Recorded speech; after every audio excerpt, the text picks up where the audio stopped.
What I use is a Master Airbrush compressor kit. I'll put the exact name here.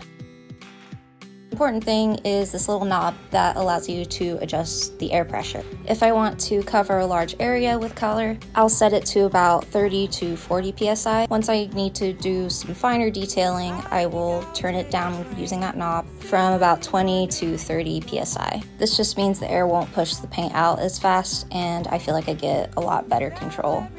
My usual airbrush is this gravity-fed dual action airbrush. Gravity fed meaning it has this little pot and gravity just pulls the paint down. I also use this quick disconnect. It's really helpful for when I need to run over to the sink and rinse out the pot. Dual action means that you push down on the trigger to get air and then you pull back to get paint. So you can pull the trigger back just a little to get a little paint, or you can pull it back all the way to get a lot more paint. What I want to do for this pair is put some natural pink shading in the middle.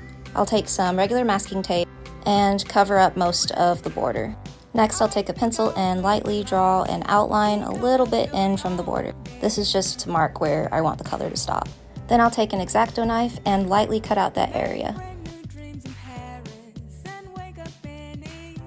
I'm using the pink that comes in this set, and I've lightened it a little bit with some white. Usually with airbrush paints, I'll mix a little bit of thinner with it, and this is some pre-mixed paint I already have. This is actually a little on the thin side, and I'm the type to keep the cap on just because I've spilled stuff all over my things before. So I usually start out with a light wash of pink. If I want the paint to be more spread out, I hold the airbrush fairly far away from whatever I'm working on. Then I get up closer and go along the border to darken up that shade. Now that I'm done with the pink, I'll rinse out the pot and flush some airbrush cleaner through it. Next, I want to add some little yellow spots. These inks are a little bit thicker than the airbrush paints, so I usually mix in a little more thinner.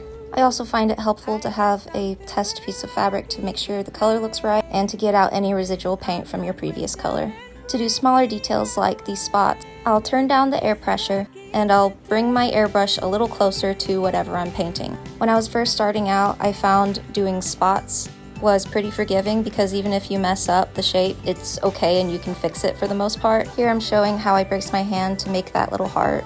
Now I'm adding little tiny freckles, so I'll get up real close and push down and barely pull back on the trigger.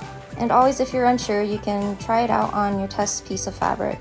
And I promise it just takes a little bit of practice to get a feel of how much you need to pull the trigger back.